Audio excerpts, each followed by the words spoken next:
Happy morning and happy evening, friends and masters. So, welcome to day 4 of this 40-day flagship program, Yogam. So, friends, we have seen many messages coming up in WhatsApp regarding the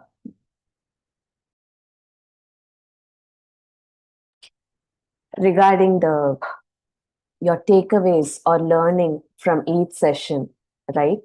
So, please continue. We would like as many of you to self-reflect upon the wisdom session, what happens in every day of our program, and bring it up in groups so that others also can reflect and ponder upon it. So with that, we will start our today's wisdom session and meditation session from our dear master, Chandra sir. Welcome, sir.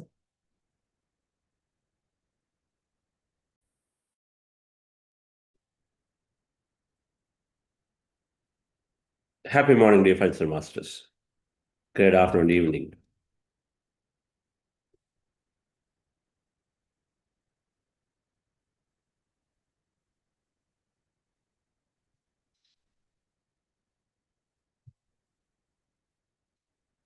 Many were in the full moon night meditation last night, full moon night. For those of you who are new, full moon nights were special.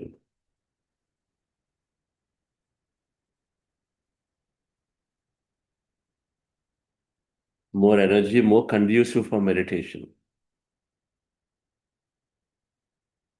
So we do longer meditations.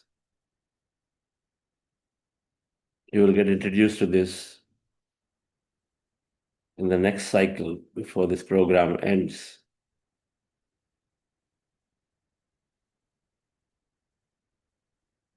Which is July 11th again. It was also special, Guru Purnima.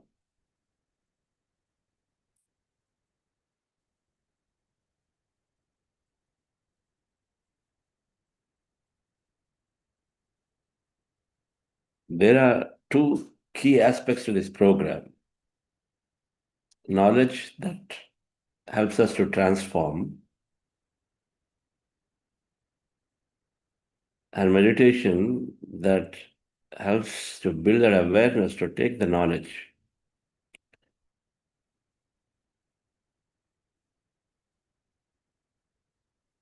It's knowledge that liberates.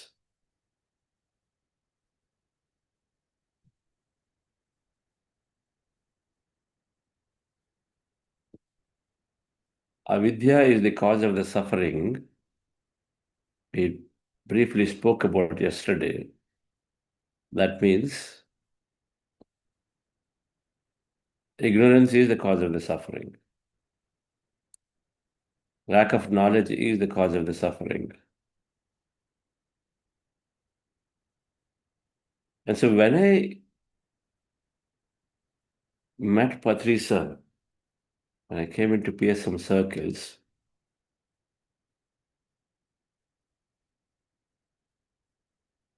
I was being referred, read book by Betty Crocker, Some Heat Waves of Brain Waves. Read, of course, Neil Donald Walsh. Read James Redfield. Read Richard Bach. There used to be so much respect for Richard Bach. Read Swami Rama. Read Autobiography of Yogananda Paramahamsa. Read Osho significantly. A lot of recommendations.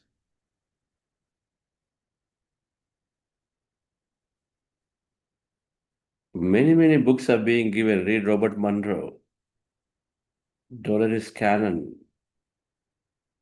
Many books were given and said, read all of them. You have to read.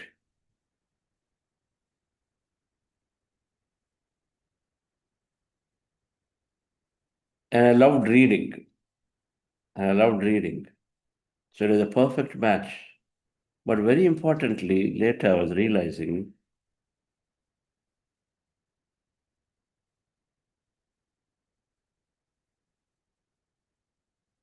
that the more we gain higher understanding, the less we suffer. The more we gain higher understanding, the less we suffer. It is that understanding that makes a difference in how we take and go through a specific situation of life.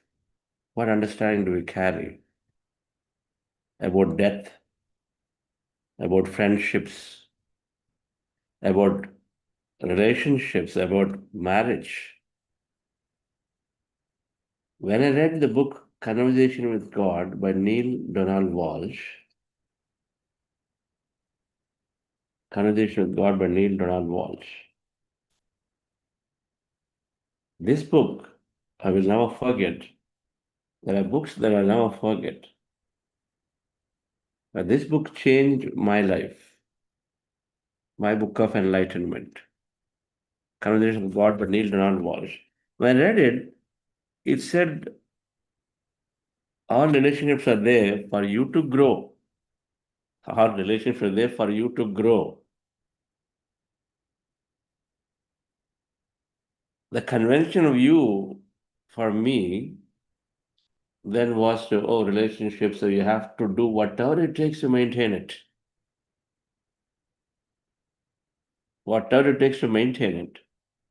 But this is saying opposite, that they're all there that you chose or you come there with them so that you grow.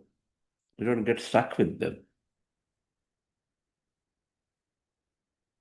So any issues coming in a relationship is for us to grow. More patience, more compassion, more understanding, more togetherness. Many, many things are there. They're there for us to shed certain qualities, different levels of relationships, but not to get stuck with them.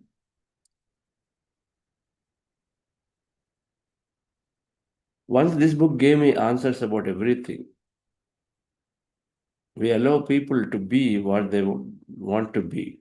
Freedom. We are governed by free will and freedom.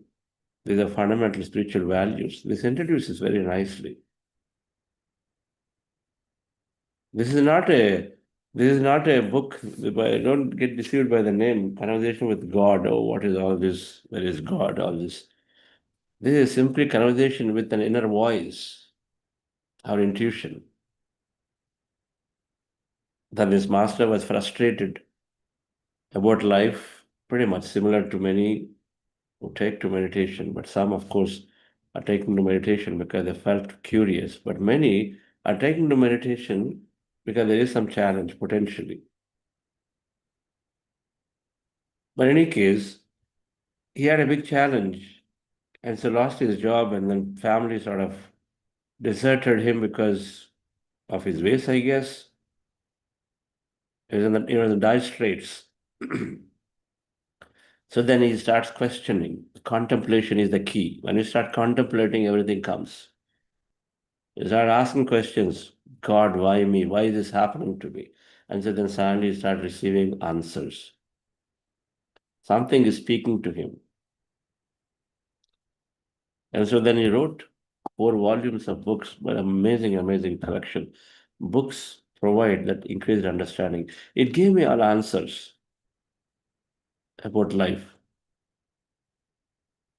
It says you are the whole. So feeling incomplete, regretting, all things are completely poor choices we make.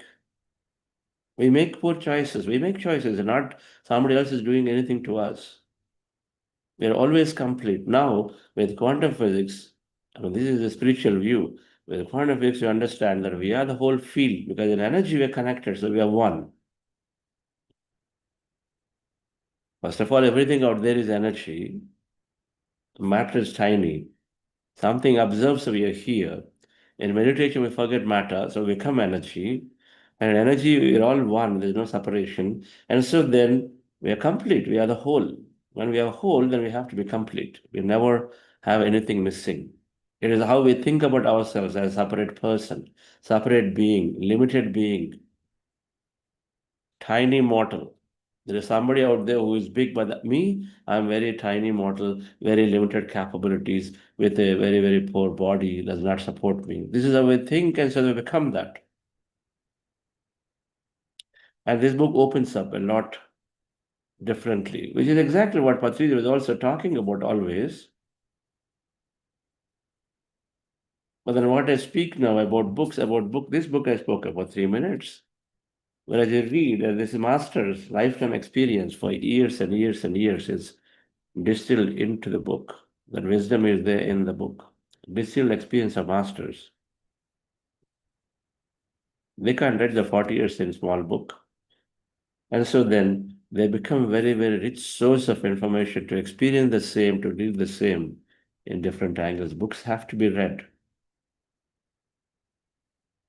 This is the Bible for anyone to bridge the science and meditation, called You Are the Placebo. It bridges science with meditation. Simple. It is a little bigger and dense, but one must take to this. So all fundas, all fundamentals will be very, very clear. But You Are the Placebo, Dr. Joe Dispenza. We will give this list of books, but books provide greatest amount of knowledge, and knowledge becomes a wisdom. Experiential knowledge is wisdom. It becomes wisdom when we practice meditation. Because what's the difference between someone who knows that I should not force my child and someone who knows I should not force my child with meditation? The difference is awareness. Both know I should not force my child. Doctors tell, don't force the child to eat, eat, eat. Let them figure it out. But we continue to force.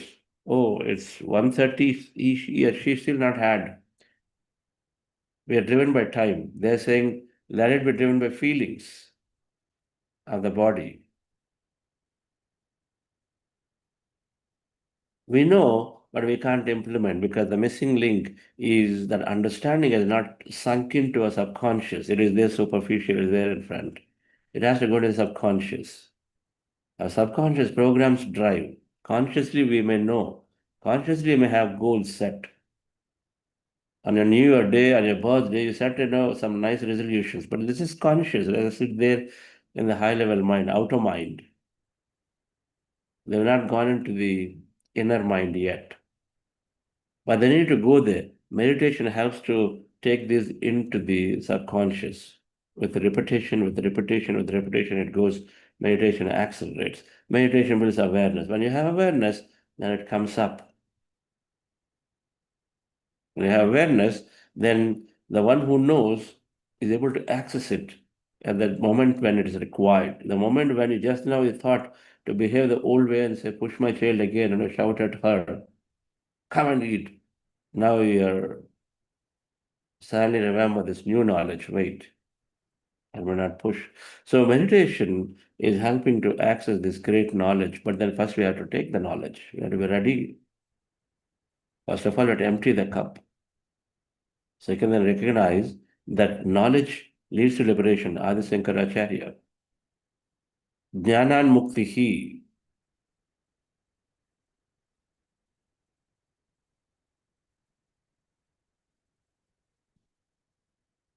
He said, Nitya Anitya Viveka Vichara. Pranayamam Pratyaharam Nitya Anitya Viveka Vicharam. There are only two things, pranayama and pratyaharam. So they're talking about a practice of meditation that we do. And then nitya, anitya, viveka vicharam. What is permanent, what is not permanent? Viveka vicharam. Just keep doing inquiry, inquiry, inquiry. How do we do it? By reading books. Without knowledge, no matter what we do, it doesn't help. That's what Adi Shankaracharya says. Kurute Ganga Sagara Gamanam. No matter how many Ganga Jal you keep taking, it does not help, dear friends. How many vratas you do, how many donations you give. Well, keep giving, thinking that it's going to give me liberation. Liberation doesn't come with all of those.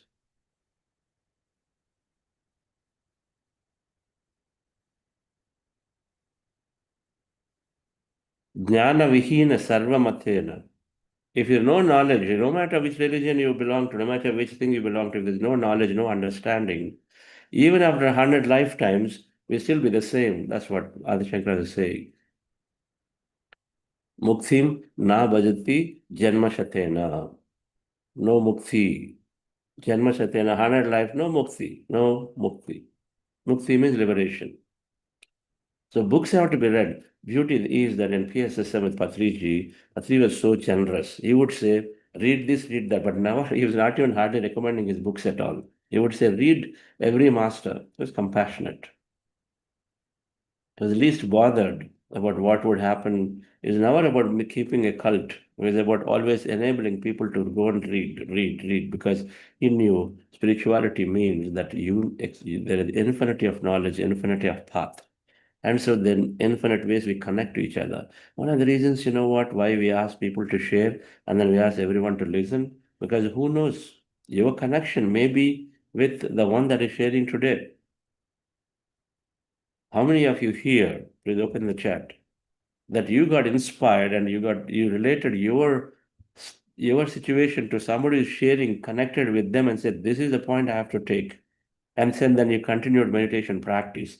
How many here felt that way? And then you continue, not because what I'm speaking. Yes, of course I speak, but then you connect to somebody, right there, their experience, and say, okay, that's what keeps you here. And so then we must learn from everyone. And authors who wrote these books are a great source of knowledge because it's nothing but their experience of life that we're listening and reading. So the three things that are required, meditation and wisdom, leads to awareness, of course, but the wisdom comes through what? One we do meditation, but the wisdom comes through reading books and then listening to others' experiences. These become swadhyaya.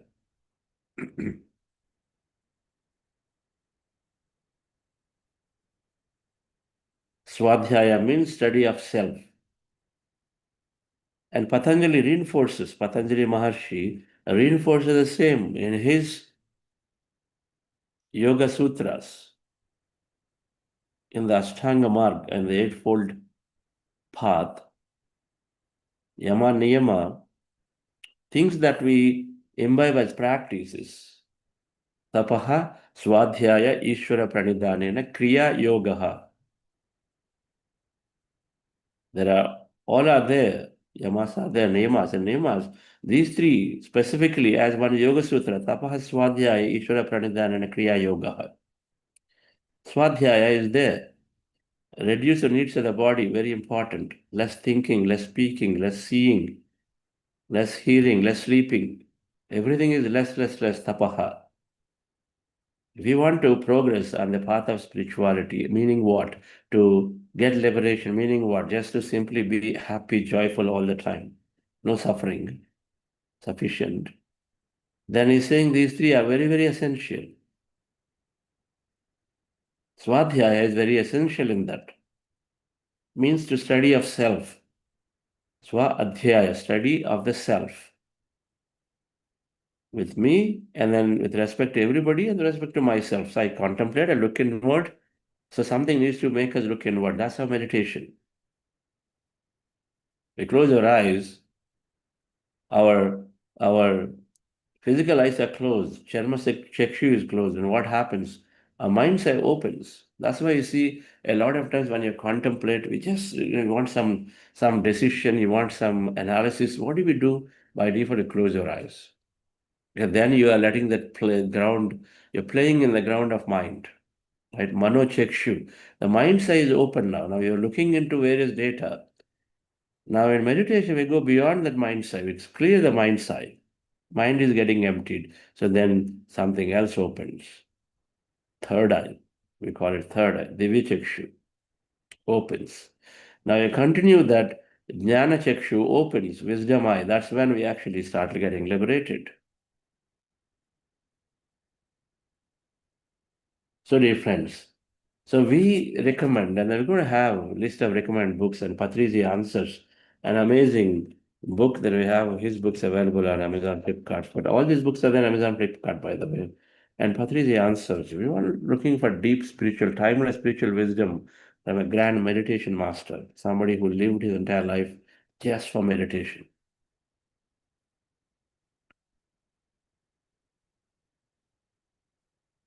We will recommend a set of 25 books to starting points. They're all from different authors, East and West. And we encourage you to buy and read. In this context, we'll also do things like book clubs, which our team will announce later in the program. But it becomes very, very, very essential to read books. And meditation, wisdom are like twin brothers. These two go hand in hand. These two have to go hand in hand. If you would like a deep practice, if you would like an impactful practice, then certainly you are the one who are taking at least 3, 4 books from there and then start reading in parallel to this program. It's going to do a lot of impactful change into each and everyone's lives. Not only us, by the way, meditation, every change that is coming in, because we are fundamentally changing the way we are, our vibration, our energy, the energy that we carry around is changes with everyday meditation, every increase in understanding. Every increase in understanding. Don't make assumptions. When you read that book, one small statement, don't make assumptions. Stop making assumptions. A client tells a sales guy something, and a client tells a director something else. You know that.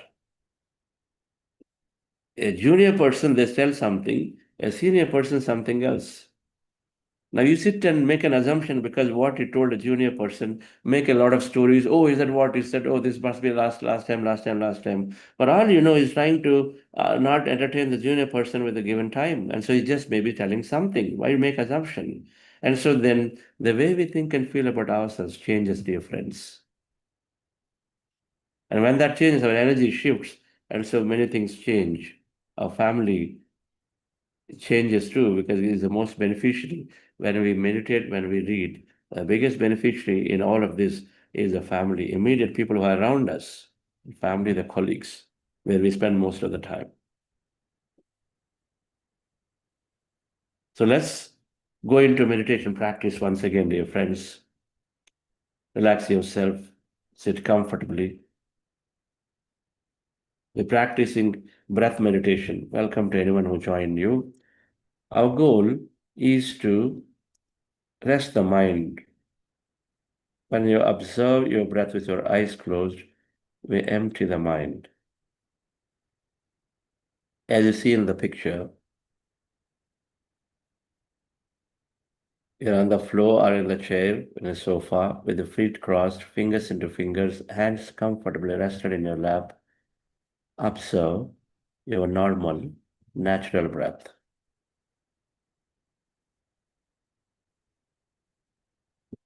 So the posture is to sit down comfortably, fingers into fingers, feet crossed, closing eyes without spectacles.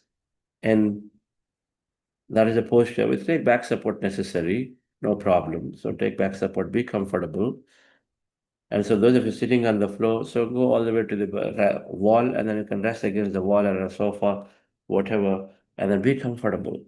And then in that posture, resting your attention on the nose, observe your breath there.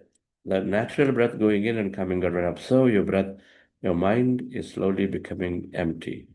As the mind is becoming empty, you experience emptiness, greater calmness. Be with it.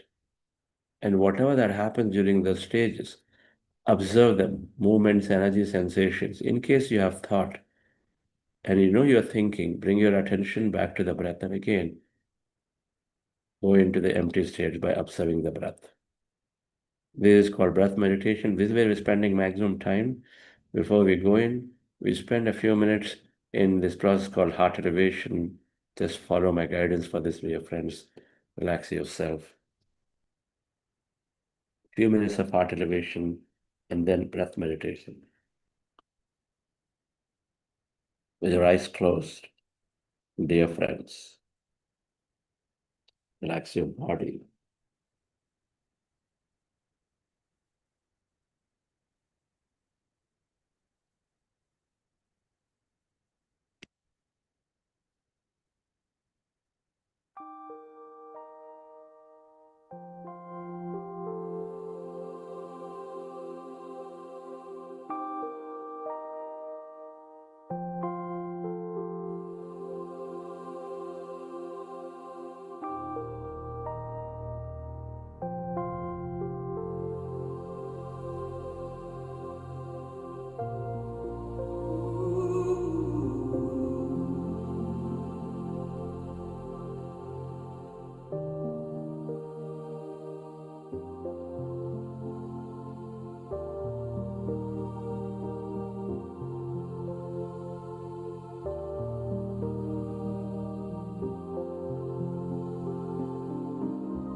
Dear friends, dear masters,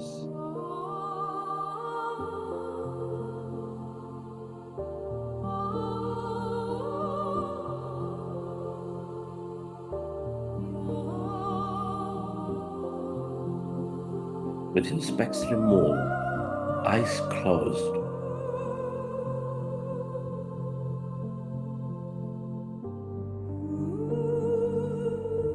keep your hands on your chest area and rest your attention on your heart center.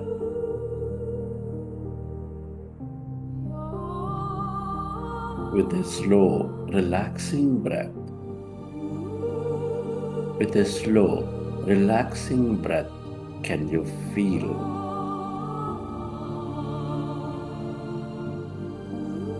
and connect to your loving heart? This heart that knows the center of all emotions, helping you experience life, helping you nurture life.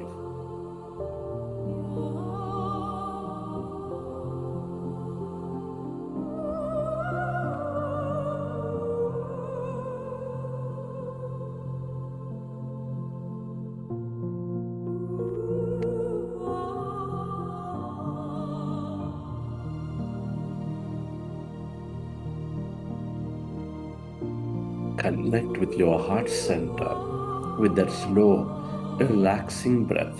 Feel it, dear friends.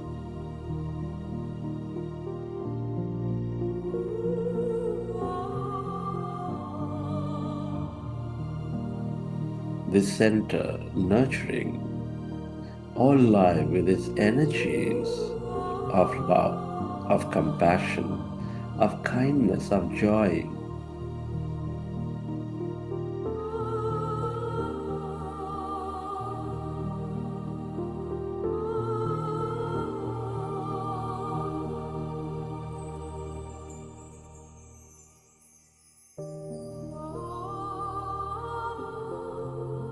Can you recollect an experience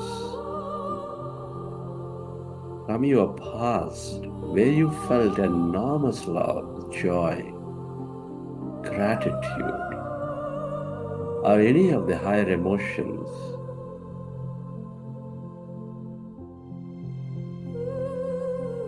And relive that moment and feel that energy.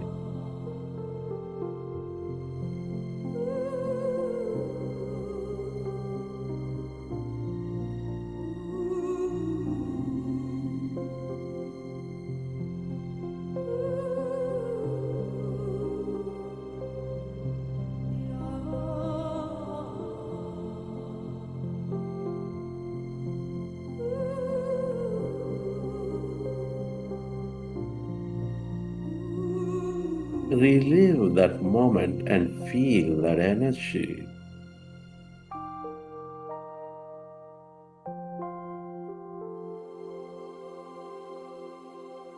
And allow yourself to direct that energy onto everyone and everything.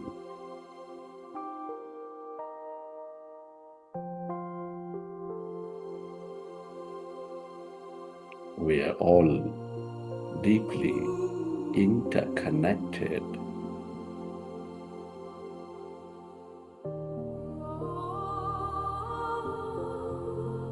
Can you intend to send this energy to all things and everyone to help them heal? Where you place your attention, there you place your energy.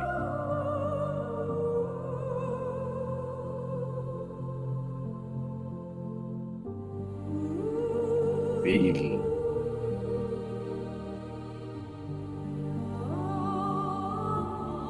the more you are with this energy of love, of joy, of compassion, the more coherent you become.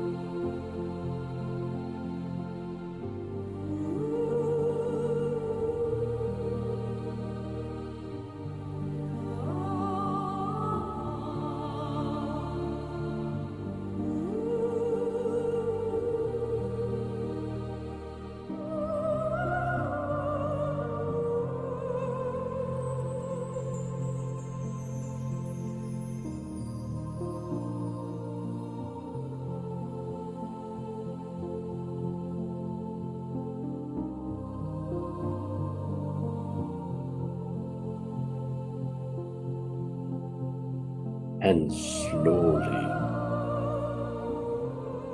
let's go into breath mindfulness meditation.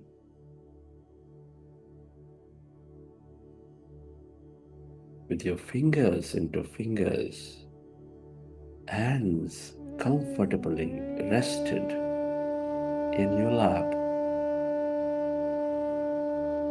Observe your normal, natural in breath and the out breath.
We are in this powerful group meditation.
Allow yourself to merge into your breath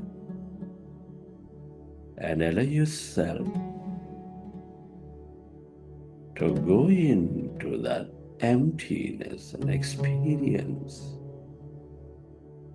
deeper calmness.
It is natural to have thought. When you recognize you are in thought, go back to observe the breath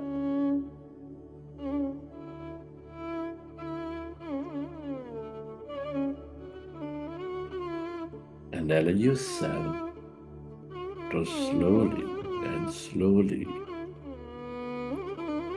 experience the emptiness.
As your mind is becoming empty,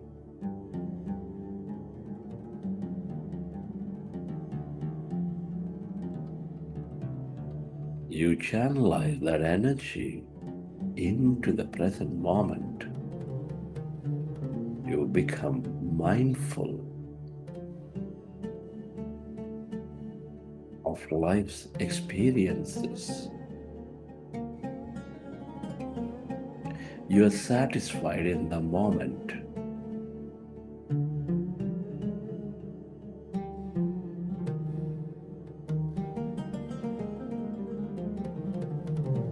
and you allow your body to function at its best.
Allow yourself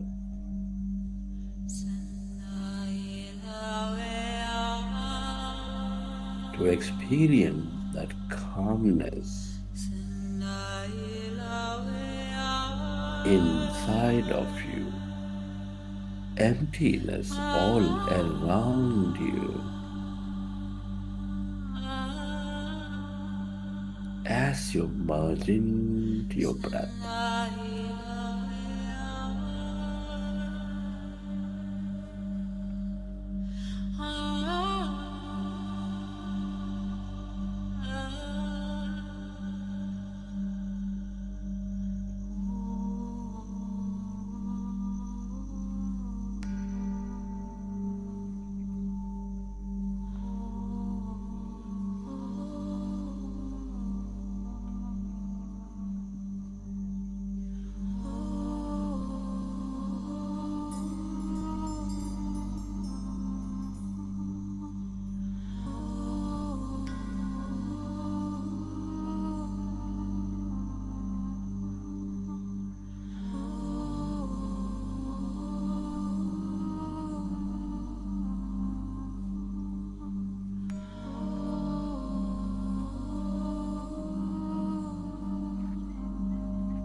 merge into the emptiness of yourself.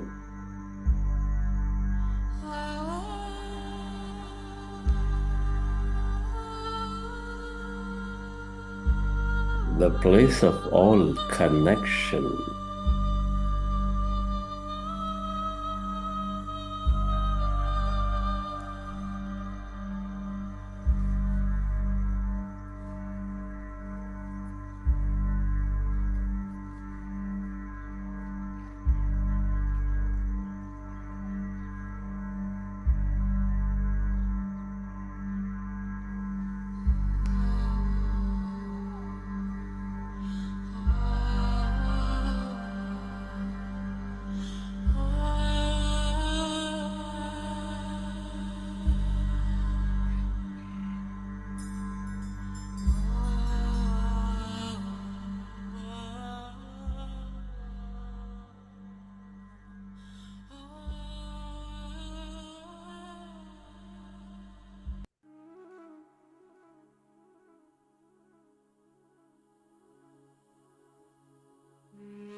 Allow yourself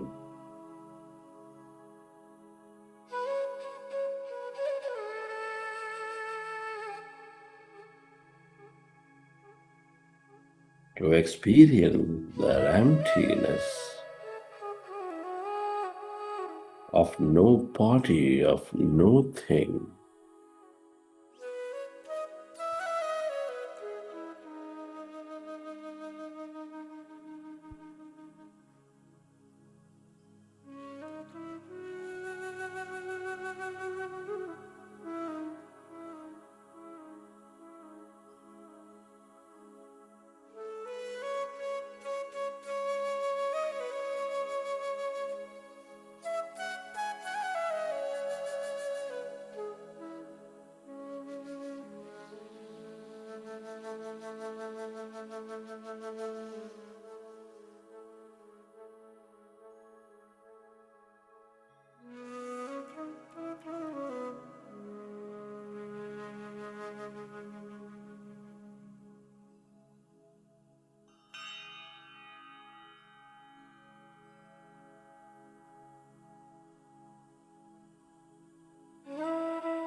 Everybody and everything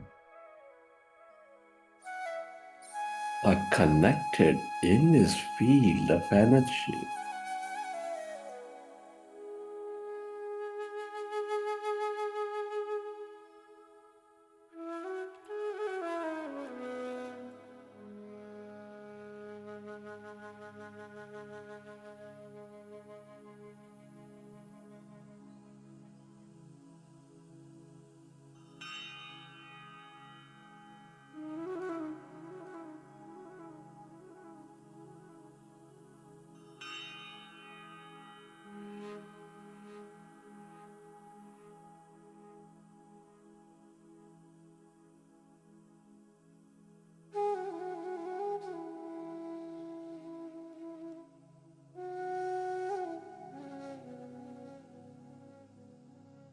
The longer you stay aware of this emptiness,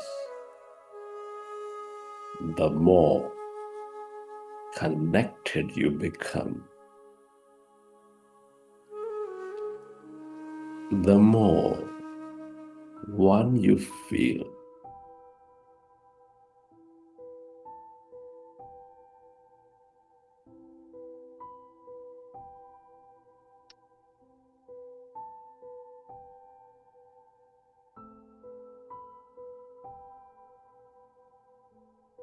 Friends, let's express gratitude to all things and everyone.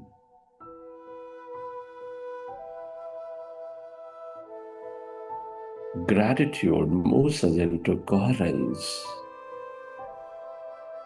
Your gratitude to your parents, teachers, mentors, family, friends, colleagues, everyone in your life.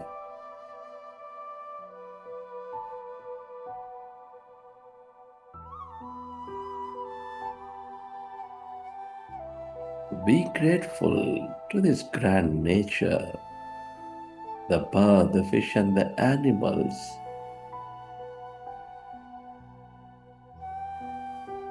To all the technology, to everything you use, the system, the companies, the governments.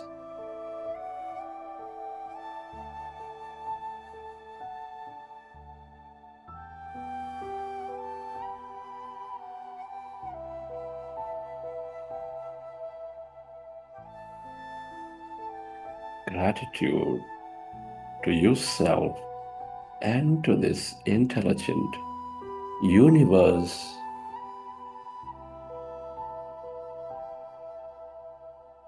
Gratitude is the ultimate state of receivership.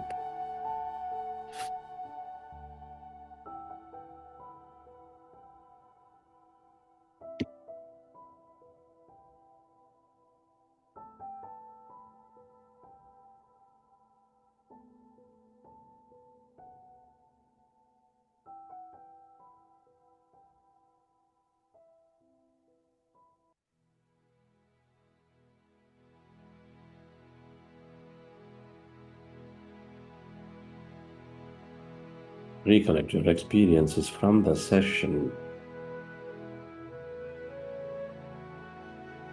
How did you feel? What have you experienced?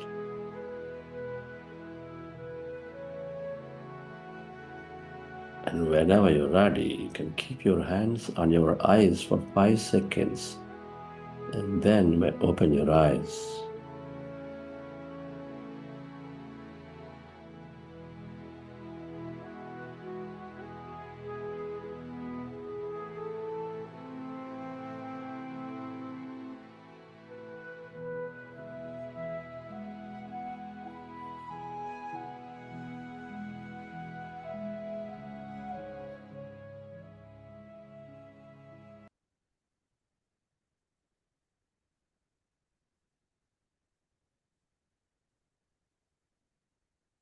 Okay, dear friends, hope you enjoy the session.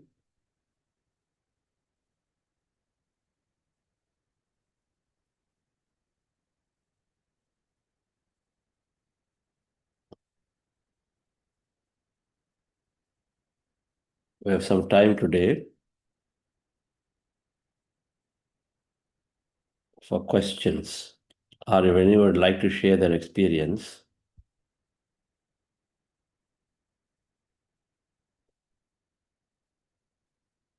please raise your hand.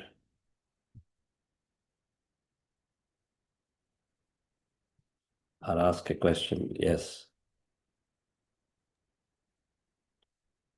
Some of you might have read some books. Those books have given you insights.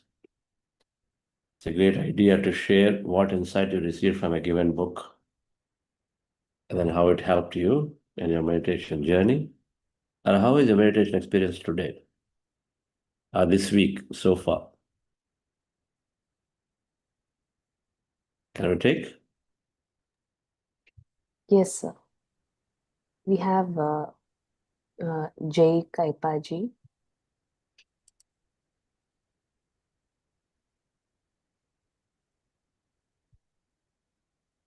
You can unmute. Yes. Okay. Sorry. Okay. It was wrong. I didn't raise my hand. Sorry. But still, it was a very blissful state today. The music was so good. I just lost my time and everything. It was very pleasant. Thank you. Thank you. Thank you. Thank you. Thank you, Jay, madam. That's wonderful. Yes, Mr. Ramnath. Yes.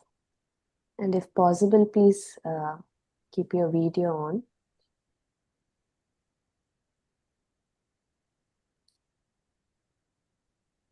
My mind is more calmer now after today's session. Thank you, Mary. I'm trying to get into the flow of meditation. Sure. I don't know what that is, though. Yes, if you mean by saying that, yes, when thoughts are coming, so I'm trying to go back to thought. And then the next thing is I interpret whatever happens in my meditation, I stop interpreting. If yes, if those are the things that you're trying on, working on, sure. All become easy as we go in a few more days of practice.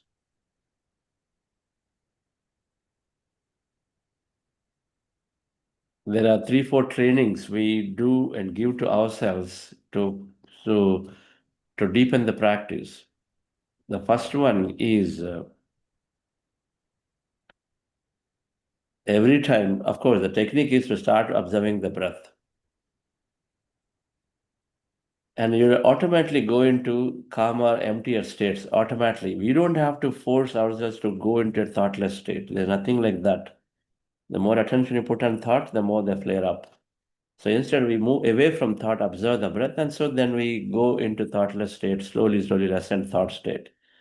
But the training we give to ourselves, when there is thought, then bring your attention to the breath. So that first training. We do it over and over and over a few times, then the circuit of meditation brain about moving to the breath is formed. So forming a little brain here about meditation in a few days. Because the brain has got a bunch of circuits, a cooking brain, a speaking brain, meeting brain, a meditation brain, a little circuit of information that is being stored right now. So first training we are giving is to reinforce to ourselves, because it keeps happening, is when thought comes, attention back to the breath. That's all we have to do. Thought comes, attention back to the breath. No analysis, because the mind is analyzing a lot. So that's a training we give to ourselves. Thought comes, okay, I recognize, I accept it. It's my friend is coming, wanting to spend some time with me. I'll move away right now. I'm telling my friend, I want my quiet time. So I move away by attending to your breath again. First training. Second training.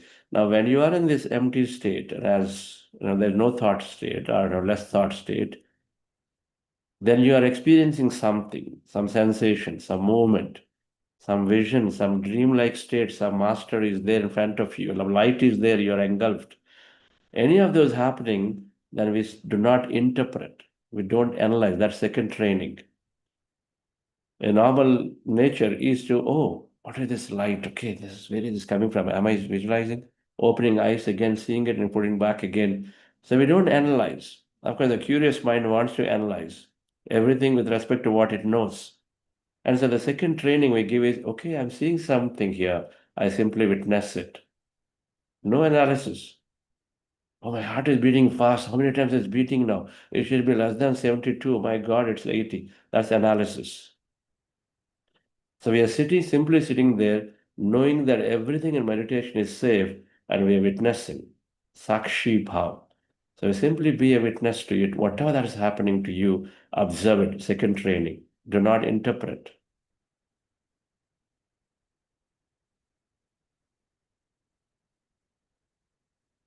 If we do these two, beautifully, then your meditation will continue and you progress and you deepen your practice automatically. And of course, there are two big trainings: to not analyze, and the first one, both of them, the moment it is there, and then not feel, judgmental about yourself. Oh, too many thoughts coming. Why is it so? Why is it so? And all of this, I cannot. Meditation is not for me. I can't sit. I know my past is like this. That's why it's me to me. Everything comes to analysis. So as soon as thoughts come, attention to the breath. That's it. Can we do this? If we can do that, we have mastered meditation, dear friends. If we can do that, the technique, the guidance is when thoughts are there, attend to the breath, nothing else. If we can latch on to that simple idea, then you'll never judge about yourself and say, I've got too many thoughts. Doesn't matter at all, because they all will come and check automatically in a few days' time. Yes, Pratibha madam.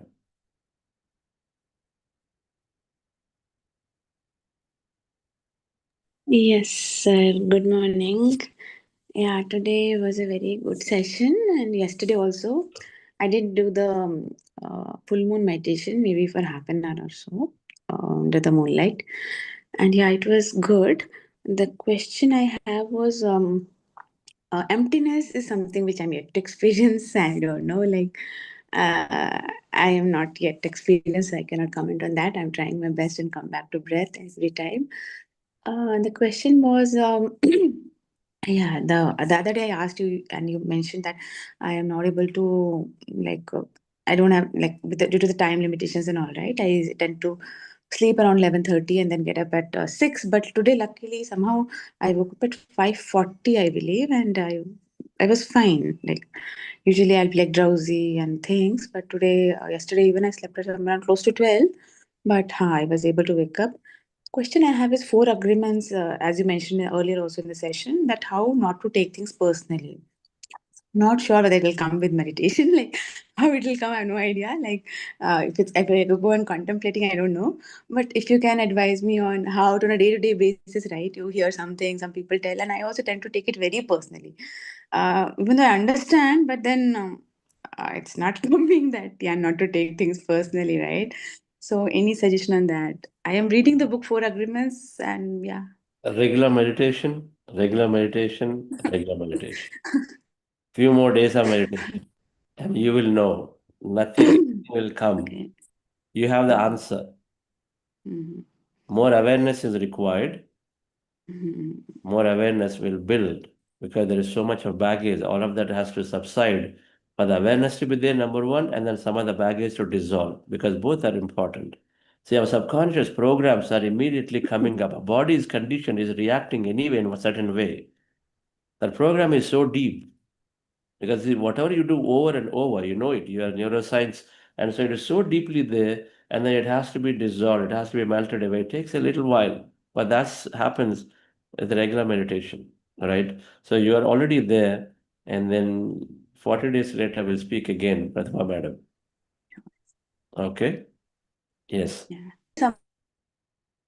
1 second. Yes. What I was saying. Yeah. You said something. You were muted.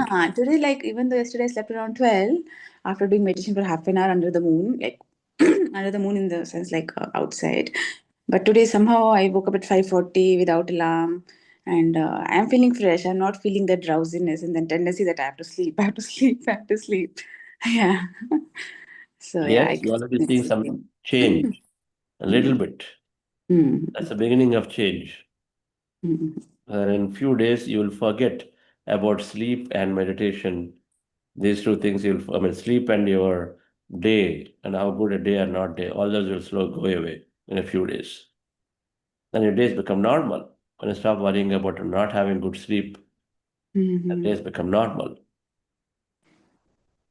Okay? Right. Thank you so much, sir. Thank you. Thank you.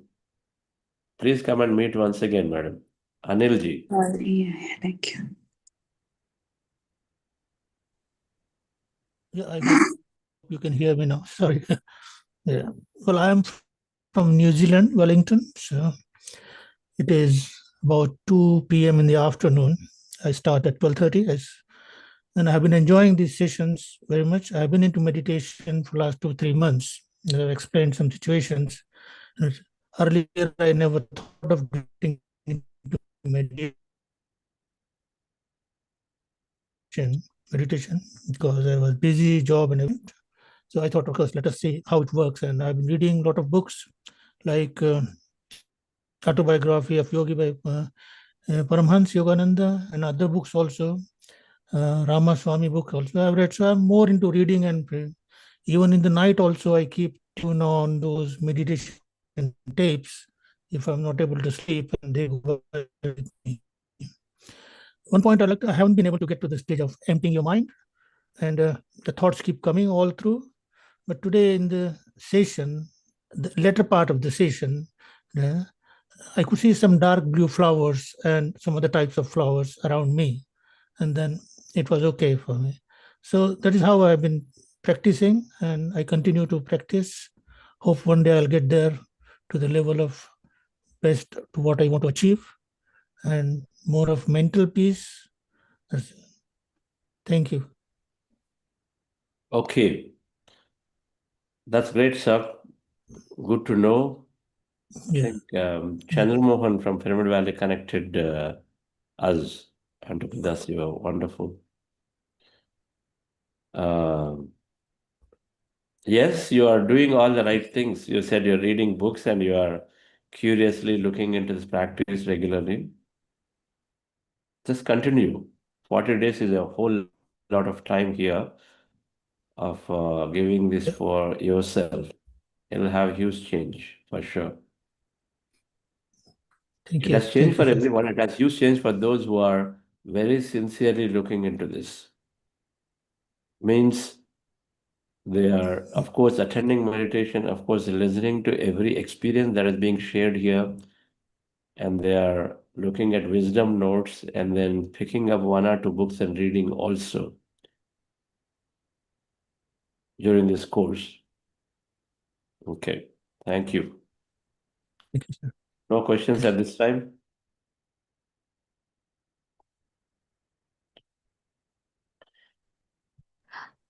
Kannan, sir. Yes, what's that? You asked me? No, sir. Just call the other participant. Okay. Yes, Kannan, sir. Yeah. Let me. Hello, sir. Namaste. I'm from New Jersey. I've been practicing first batch. I mean, earlier I couldn't join the previous batches, but now I joined, and the past 3-4 days I couldn't get hold of the emptiness, or it is keep on going and coming, and I couldn't concentrate. But today, somehow I felt like my hands and um, legs are locked.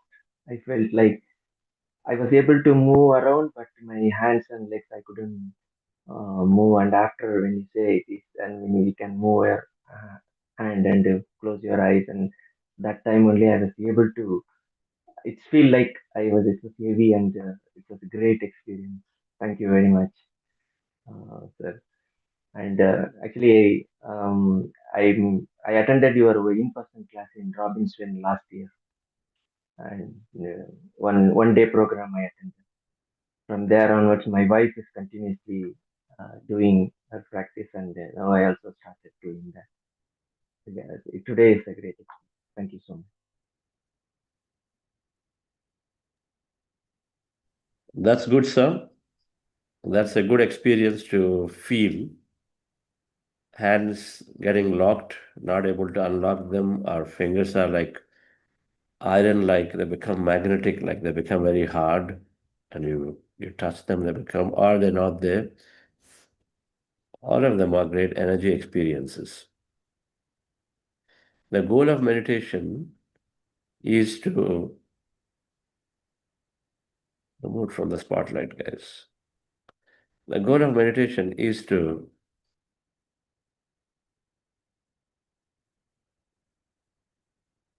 be consciously aware at some point. That's where we go.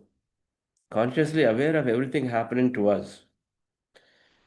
You're becoming consciousness itself. That means you're aware of everything. You're becoming awareness.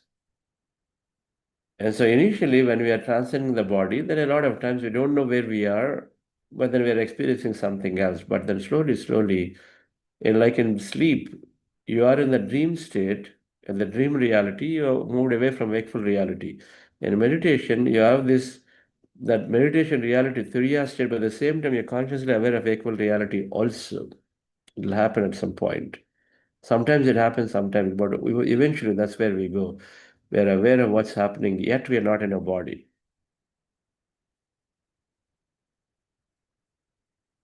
Yes, so while you got, I see here some questions.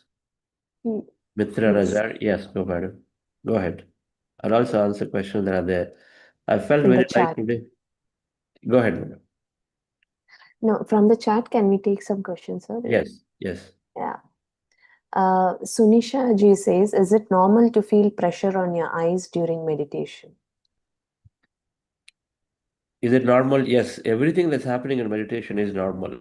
So many people feel pressure on the head. There is pressure in the eyes. There's a lot of pressure here in the middle of the eyebrows. Sometimes people say that no, somebody is pressing my shoulders. Then it is happens, and it can happen from any part of the body, and it's normal.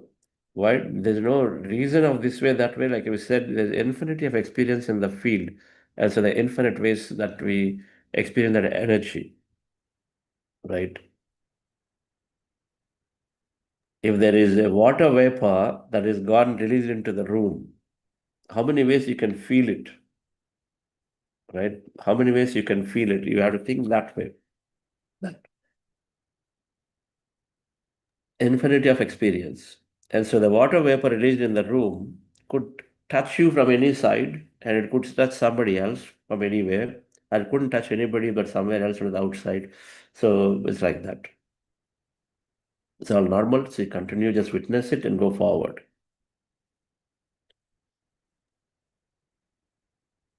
Yes, sir. We have another question. Rohit ji is asking, during the meditation, I experience calmness, but after that, life is coming to normal. How to be in the meditative mind during the normal course of the day? Yes, meditation will lead to mindfulness. So just continue the practice, sir. So the idea of meditation, whatever that emptier, lower, calmer states will carry forward into our day to day with a lot of awareness. It's called mindfulness. It gets built. Just have to practice, and then you will yourself notice the mindfulness aspect built. And so people here will practice it and say, you can start typing in roughly after how many days of practice that you started seeing mindful awareness during your day to day.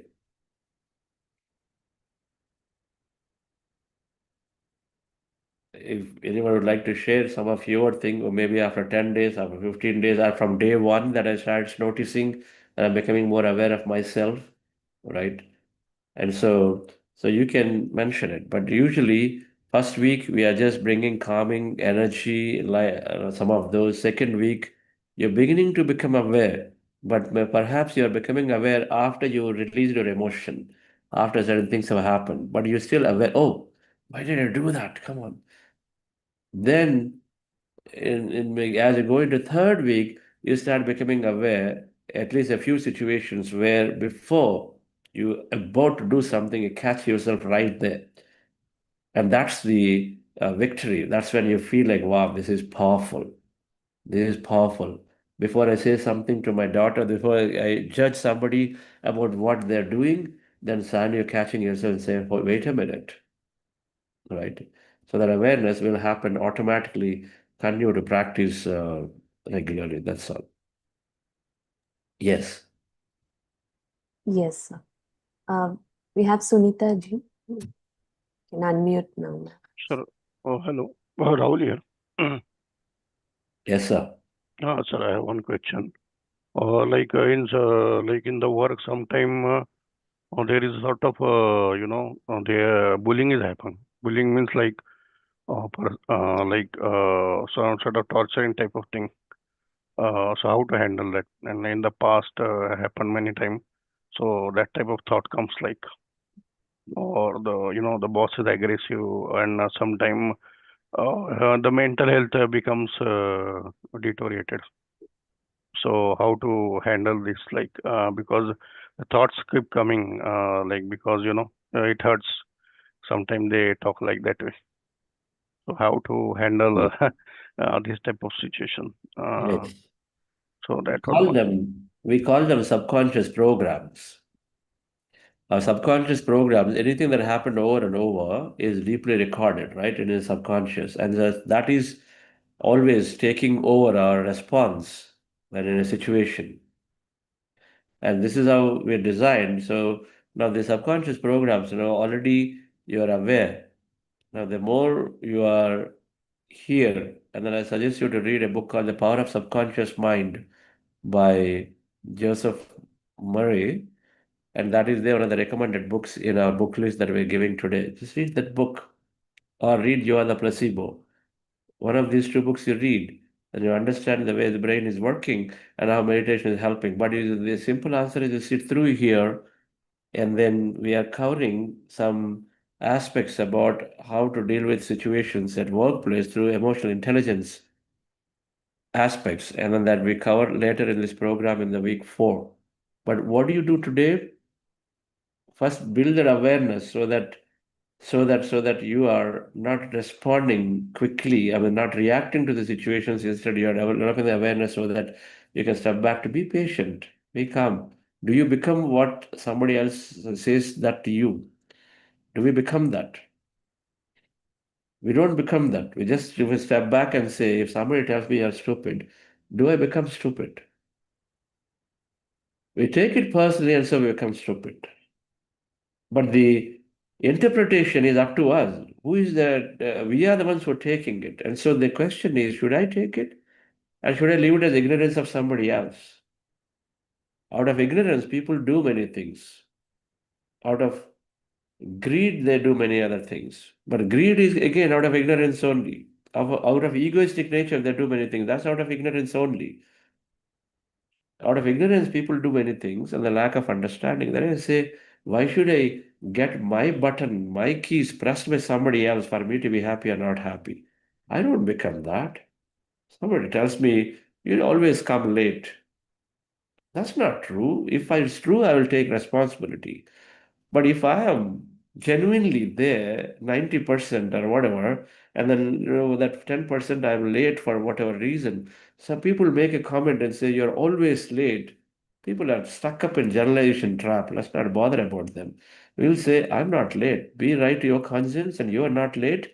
In most cases, you've done your best. Be happy about it. And say, fine, it doesn't matter. They will recognize it the day they notice it. They will know that how sincere I am, and so you're at least you got your moments back with you. Do people will notice? And so in that moment when they push you and say, you are always late, you don't do things right, or you just always do rubbish, whatever they say, they try to bully, they try to do aggressively, trigger you. Calming and then being impatiently, just being there with yourself is the greatest response many times one can give. You don't have to argue with people. The requirement to argument will go away. And so first is to build awareness. So just continue to practice, so you will automatically know intuitively what to do in a situation. I'll cover some of it in week 4 of this program. Okay. A lot of what we are saying right now is about, we are already getting to know about this. We are getting to know about what's happening to us. And it's a matter of time we have control of that response that we give instead of step back. Okay. Yes, sir. Sanju Kumarji and Jitendraji will take up your question after this. Sunita ma'am, yes. Good morning and namaste. I'm from Siliguri and I'm joining the session from here in Siliguri, West Bengal. First of all, I'd like to say thank you very much because I've been a practitioner for quite a while, but there has been I've reached a state in my life where I have to let go of everything. Madam, your video is not there intentional. Yes, there's some, that's why I was not turning it on. I'm so sorry. No problem. Yes, there's some problem with my video, so I'm very sorry about that. But I'd like to share this, that I've reached a stage in my life where I have to let go of my own plans and intentions. You know, everything, like that's what we do in the materialistic world, right? We take up responsibilities, we put in our energy, our effort, and suddenly things turn topsy-turvy. And then you become aware of your inner turmoil, the struggles, like. So that has been my state for the last 2 months. And somehow, I don't know how I landed up into this program. It just happened. I got an invite, I signed in, and I have to say that at the beginning, I was quite apprehensive. I had my own list of judgments, like, how is this going to be? Is it really going to help? But for these few days that I have attended, it has been really, really helpful. I like the fact that we are starting with first, opening of the heart, and then the awareness of the breath, and just focusing, because doing that, I can see my thoughts racing and then again coming back. And also today, sir, you suggested a list of books, the importance of reading, and suddenly all of that started coming back. So I would like to express my gratitude. Thank you so much for this, for offering such a beautiful program. Though it is just the third or the fourth day, I can feel a huge difference. So I'm very, very grateful. Thank you so much, sir. Thank you to the entire team as well. Thank you. Awesome. Thank you, madam. Thank you for that wonderful comforting factor for many, that it can bring a change as quickly as in 3 days. But some are asking, how can I comfort my mind? There are challenges this way, that way. For everything, meditation is the answer. It's a matter of time. It's a matter of time. The only word we use is sincerity and seriousness, two things. If you're sincere, then you have the intention to do it, and you're serious means you're regularly there. If you're regularly there, if you show up every day, and some days when you're not able to be in the live, take to the recording, or no, take to another batch and another batch. We have two other batches. But if you can be there regularly, and you will see a huge transformation. A reason may be anything, what you might have come here for, but you will actually go away with something that is hugely transformational. Because you see, we are not meditating, we may be starting for a benefit, but we move away into a transformation where your mindset shifts, awareness builds, and knowledge expands. And so these are three very, very powerful combinations to experience life differently. Yes. Yes, sir. Sanju Kumar ji is asking, is it necessary or better to have a bath before meditation when his body is tired and sleepy? That time, will you advise meditation? When body is tired and sleepy, meditation is great. The more tired you are, the more easily you go into thoughtless states. So do it even more. If you're sleepy and you sit down for meditation and then you sleep and then you go into what we call yoga nidra, a meditative sleep is a lot more powerful. So you are going and perhaps are locking into your theta states.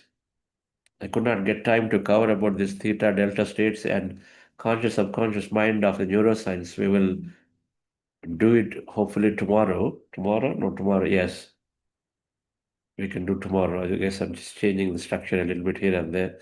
But yes, so we will cover that. So sleep time, when you are feeling sleepy or tired, do meditation. No problem. Your sleep is yoga nidra is a lot more powerful than ordinary sleep. That way you'll benefit. You're simply tired, and then tiredness automatically is already made the mind to not actually think. Conscious mind is not active, and so the beta waves are not there. So you're suddenly going into the alpha and then so on pretty quickly. Powerful. Especially for children, when you want to get them to meditate, You tie them a little bit with dance or this and that, and then make them sit, they'll go into deep states pretty quickly. Yes. Jitendra ji is asking, there are looking some kind of blockage just below the right chest. It's since last 2 days, but instead of it, it's very nice, calm, relaxing, feeling new, fresh, energetic. So you're feeling some kind of blockage? Is that what you said? Looking. What did you say, madam? Yes, some kind of blockage just below the right chest since last 2 days. But in spite of that, it's very nice, calm, and that's what it says. Whatever was not there before meditation, and if you feel something in meditation, it is safe, it will go away. But if it's something that has been carried for you for a long time, even that will slowly dissolve. But then if you are doing something about it as your medical treatment, because you're just starting meditation, you do. But if it's something that shows up in meditation and then dissolves and it doesn't really there, or it came up in meditation, it'll go away for sure. That's safe. Nothing to worry about at all. Anything. Anything.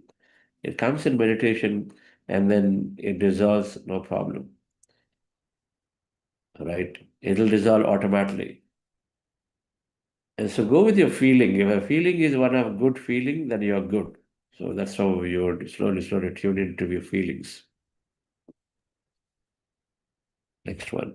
Yes, Mitra ji, would you like to unmute and ask? I mean, she's posted the question in the chat too. How can I comfort my mind when I start the meditation? I can't continue. It's my problem.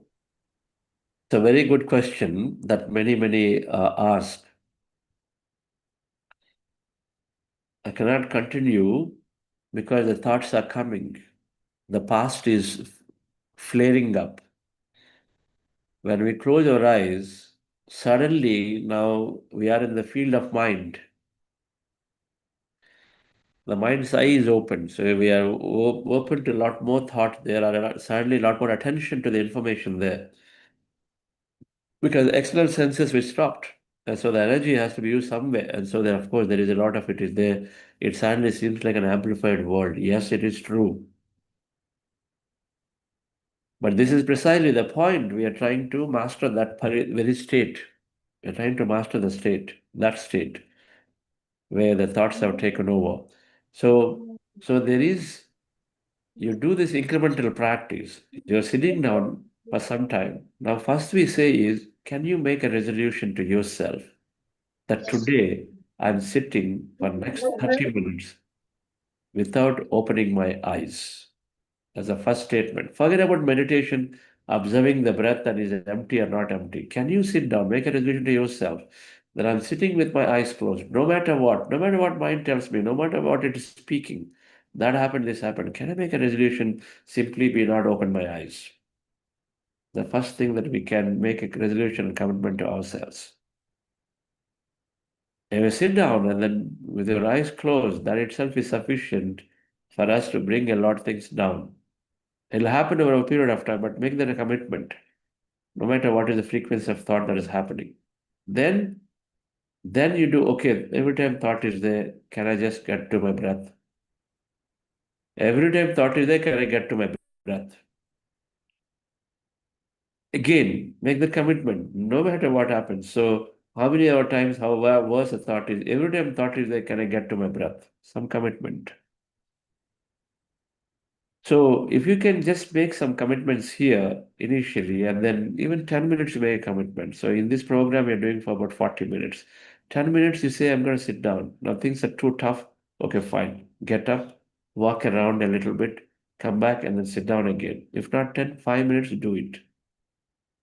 Walk around, come back, and then sit down again for next 5 minutes. Of course, you need a little bit of willpower. No problem. And you made a lot of decisions. Say, I'm going to sit down. And then you say, today you only sit, I'm going to sit down for 40 minutes. Even if it is opening eyes, you'll think that way, make a resolution. You come here, you can only spend 10 minutes. Beyond that, you're not able to do at all. You give up. Fine. but come back tomorrow. Come back tomorrow and sit for those 10 minutes again. Again, come back tomorrow and sit for 10 minutes. The practice is starting with, even a minute, 2, 3, 4, 5, no matter what it is, but do it. Because especially for some people who have too much of mental activity going on, which is essentially most of the people, and it is okay. It is okay. You'll be amazed. I'm amazed always when I see how many people have suicidal tendencies, how many people have, that serious mental challenges that they're just not able to control. Thought after thought after comes. I don't want to use the word depression or this or that or anxiety, but then that percent is a lot higher. So everyone is going through is not, and everyone has solved this problem for sure. Just by sitting through convincing themselves to be showing up here every day, they solve the problem in a few, if not in one program, in two programs, they solved it for sure. Right? برابر شد برابر جور کنین برابر حساب کنین Yes. Yes, sir. I think we have covered all the questions. Okay, friends. And there is an announcement. Can I go ahead, sir? Yes, you can go, but there is something about bath is not required. Is it necessary or better to have bath before meditation? Not required. I think Nagendra sir answered, it's not required. Meditation can be done any time of the day, any place, no issues. Okay. Before bath, after bath, before food, after food, before exercise, after exercise, before yoga, after yoga, doesn't matter. Okay. If you eat a lot of food and then you sit down for meditation, nicely you'll go into potentially some sleep because you're just relaxing yourself. So that's all it is. Okay, but if you are one who is just very moderate in eating, doesn't really matter. Then you can do it after eating food too. Absolutely no restrictions, absolutely no side effects of this meditation when you do where you do. You can do it in the flight, you can do it in a car, you can do it in a bus. You're waiting for a bus, you can meditate right there. We waste so much time, valuable time, in waiting for buses, waiting for trains. We go often plan early because what to do? The traffic is that. We sit there, get into a place 1 hour before the train starts. So what do we do? Sit down and meditate. You get such an amazing journey that is going to happen. Okay. Yes, madam, please go ahead. Yes. Friends, I think we have made an announcement and you would have seen the self-assessment survey form in the WhatsApp group posted by your facilitator and through email too, we have sent that. Kindly, please request you all to take some time and fill up the survey.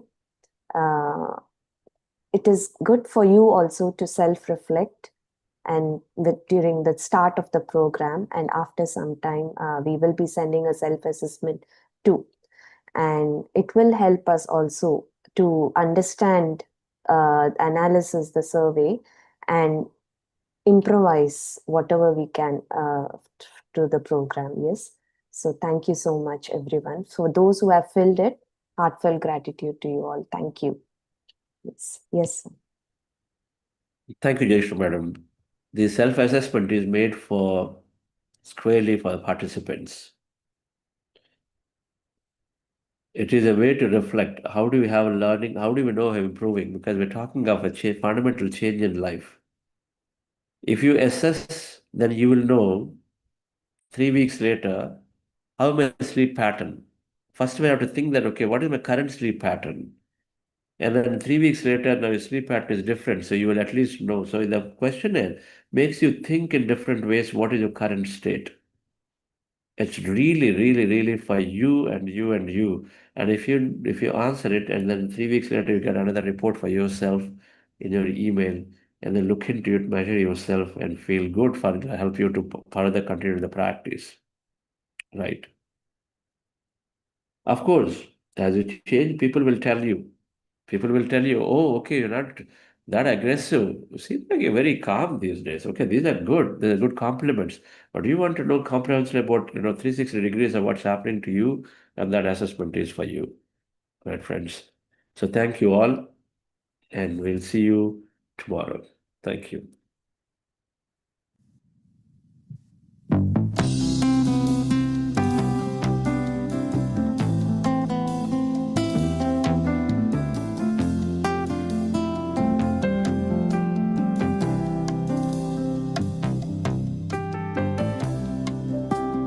Thank you.